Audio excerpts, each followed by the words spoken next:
We are all salespeople. Sales is part of all of our lives, so whether you do it professionally or simply in life, embrace it, master it, profit. This is Life of Selling. Well, this guy looks uncomfortably happy to see you. He is a prospect or a customer wanting to spend money with your company. He is exactly what you work for. He is exactly what your company needs. At this point, all you have to do is meet with him. But reaching this person isn't as easy as expected. The opportunity is waiting for you. You're ready to go. You know exactly what you should be doing and exactly what you should be saying, but a big pile of stuff is holding you back. Making it worse, more stuff, yes, I'm going to be that literal, is being added by your company. Note the stressing of the words your company that appear on the truck. Another meeting, another project, another report, another escalation, another priority, another fire drill. Collectively, this weight is more than you can overcome. Today's topic, fighting revenue killers. Every organization wants more growth. Every sales leader wants increased revenue. Every salesperson wants bigger commission checks. But before this can be accomplished, we have to protect our time, defend our priorities, navigate distractions, and fight the things that hold us back from customers. In other words, we have to learn how to sell internally so we can sell externally. In the 1980s, Michael Jordan played his college basketball at the University of North Carolina, coached by Hall of Famer Dean Smith. There's an old joke that Dean Smith was the only person on earth who could hold Michael Jordan under 20 points per game. Not because he could defend him on a basketball court, because he was his coach and had the power to take him out of the game or run plays where he had less time with the ball. Taking playing time away from top producers or changing the plan in a way that affects their production. Every coach has a reason. Every leader has a reason. Every organization has a reason. But for you, whether we're talking about basketball or business, the question remains the same. What's limiting your numbers? In sales, it might be fire drills, excessive internal meetings, or busy work. In leadership, it might be changing priorities, distractions, or internal friction. In life, it could be baggage that you choose or baggage that you accept.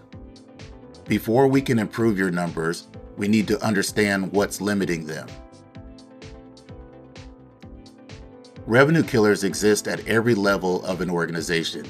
Individual contributors deal with them, sales managers deal with them, executive sales leaders deal with them. The titles change, the responsibilities change, but the challenge remains surprisingly consistent.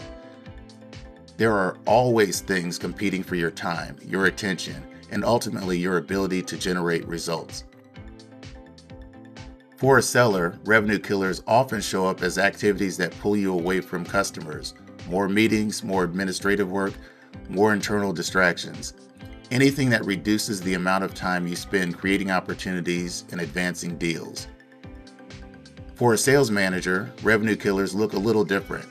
Hiring challenges, personnel issues, forecast reviews, internal reporting requirements. Necessary activities, but activities that can consume time that might otherwise be spent helping the team win. For executive sales leaders, the scale changes again.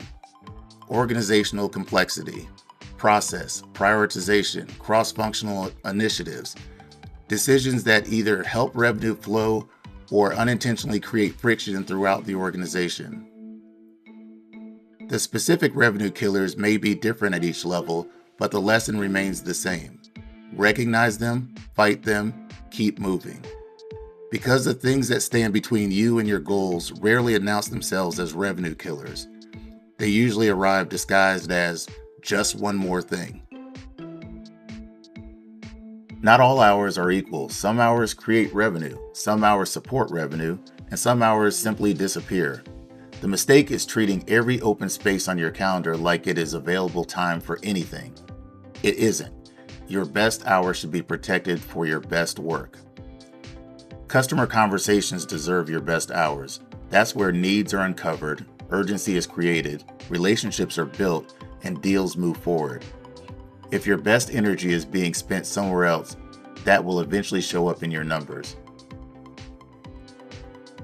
Pipeline creation also needs real space on your calendar, not leftover time, not when things slow down time, because things rarely slow down. If you're not creating future opportunities during your best hours, you're depending on today's pipeline to solve tomorrow's problem. And your most important accounts need your best thinking. The accounts that can actually change your year should not get whatever is left over after meetings, reports, escalations, and fire drills. They deserve focused time. We all say certain things matter: revenue, family, health, growth, strategic accounts. But your calendar tells the truth. Your calendar reveals what you value. If your best hours are not being spent on the things that matter most, don't be surprised when your numbers reflect it. This is where a lot of people get stuck.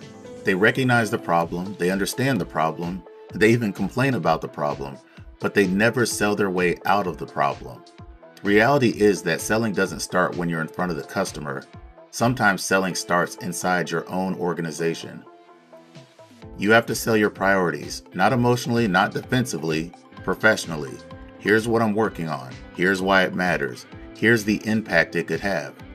Great sellers don't assume everyone understands their priorities. They communicate them.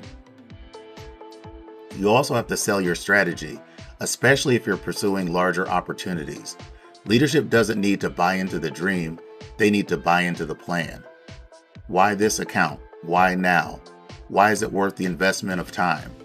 That's a sales conversation too. Customer-facing time is one of the most valuable assets you have. If everything becomes equally important, customer time eventually loses. Great salespeople learn how to explain why time in front of customers creates more value than internal meetings. Selling externally often starts by selling internally. That's not politics, that's not manipulation, that's communication, and it's one of the most important sales skills you can ever develop. Here's the good news. The more value you create, the more freedom you earn, not immediately, not automatically, but over time. Results create trust. When you consistently perform, people begin to trust your judgment. They trust your priorities. They trust your decisions. They trust where you're spending your time. Trust creates autonomy. The more confidence leadership has in you, the less they feel the need to inspect every move.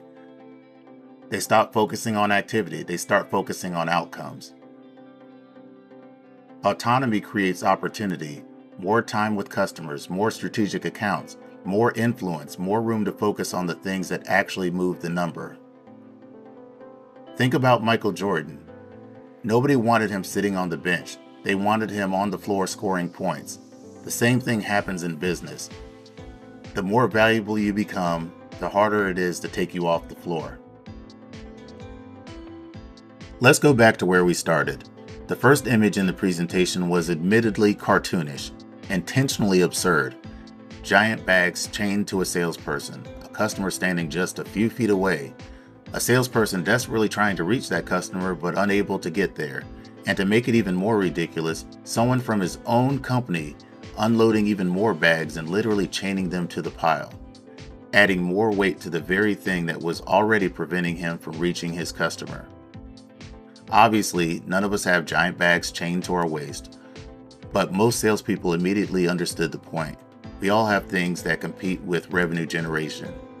Meetings, reports, escalations, fire drills, internal projects, priority changes, busy work. Not bad things, not evil things, but things that can pull us away from the customer. The goal of this presentation is not to eliminate all non-revenue generating activity. The goal is to identify the things that unnecessarily stand between you and the outcomes you're trying to achieve. Because what we're protecting depends on where we sit in the organization. For a seller, that answer is usually pretty clear. Protect your selling time, protect your pipeline, protect your customer relationships, because those things ultimately become commission. For a sales manager, the focus shifts. You're no longer protecting your own opportunities, you're protecting your team's ability to create opportunities. What you're really protecting is booked revenue. For executive sales leaders, the responsibility becomes even broader. You're protecting the systems, priorities, and decisions that determine whether the organization grows. You're protecting growth itself. But regardless of title, there is one thing everyone is trying to protect: progress. Forward movement, momentum, the ability to spend our time on activities that get us closer to our goals. Protect your time, protect your priorities, protect your freedom. Remove the unnecessary barriers between you and what matters most. Create the ability to make meaningful progress. I started with a cartoonish image to make the lesson obvious. We end with a much more realistic image, an image of what your reality could be if you fight revenue killers. We are all salespeople. Embrace it, master it, profit. This is Life of Selling.